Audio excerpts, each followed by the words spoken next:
Yıl 1934. Kavurucu bir yaz günü. Mustafa Kemal Atatürk, Ankara'nın Kızılcahamam ilçesine doğru yola çıkmıştı.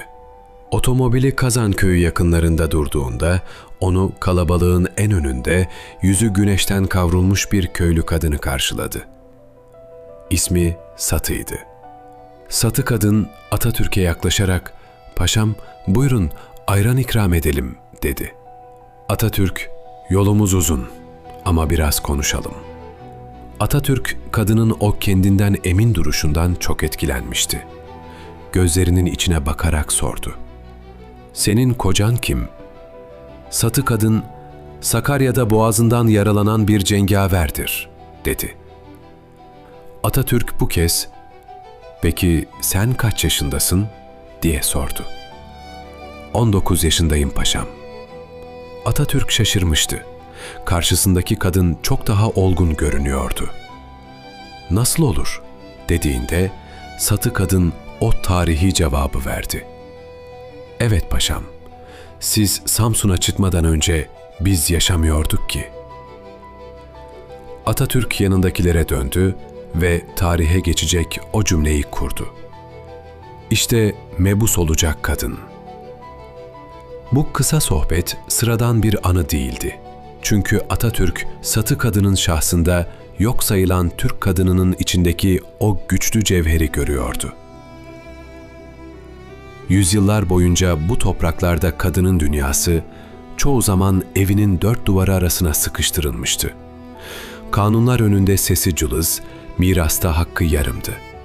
Bir kadının meslek sahibi olması, topluma yön vermesi adeta bir hayaldi. Devletin yönetiminde, meclislerinde onların ne yüzü görünür ne de fikri sorulurdu. Kadın toplumun görünmez tarafıydı. Atatürk, bir toplum aynı gayeye bütün kadınları ve erkekleriyle beraber yürümezse ilerlemesine imkan yoktur diyerek bu karanlığı yırtıp atacaktı. 1924'te Tevhid-i Tedrisat Kanunu ile eğitimde kadın erkek eşitliğini sağladı.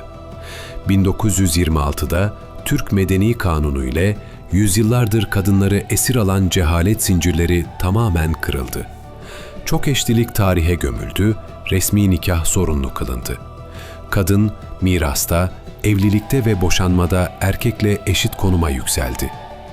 Önce belediye seçimlerinde, ardından muhtarlık seçimlerinde kadınlara seçme ve seçilme hakkı verildi.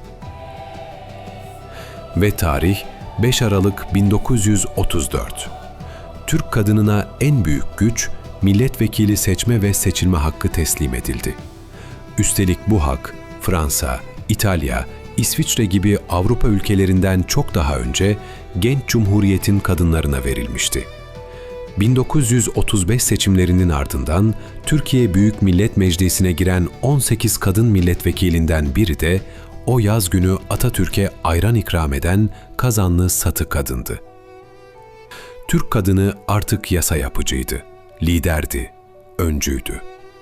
Atatürk ilk görüşte "İşte mebus olacak kadın" diyerek işaret ettiği Satı kadının meclise girmesinin ardından onun adını eski bir Orta Asya Türk kahramanından esinlenerek bizzat Hatı olarak değiştirdi. O, tarladan meclis kürsüsüne uzanan hikayesiyle Cumhuriyet kadınının en net sembolü haline geldi. Atatürk'ün açtığı bu aydınlık yolda nice Türk kadını onurunu kazandı. Bazen gökyüzünde süzülen ilk savaş pilotu oldu. Bazen bilim dünyasında devrim yaratan araştırmalara imza attı. Bazen de olimpiyat kürsülerinde bayrağımızı dalgalandırdı. Omuzlar üzerinde gökyüzüne yükseldi. Atatürk'ün tüm kadınlara seslendiği gibi, "Ey kahraman Türk kadını, sen yerde sürünmeye değil, omuzlar üzerinde göklere yükselmeye layıksın."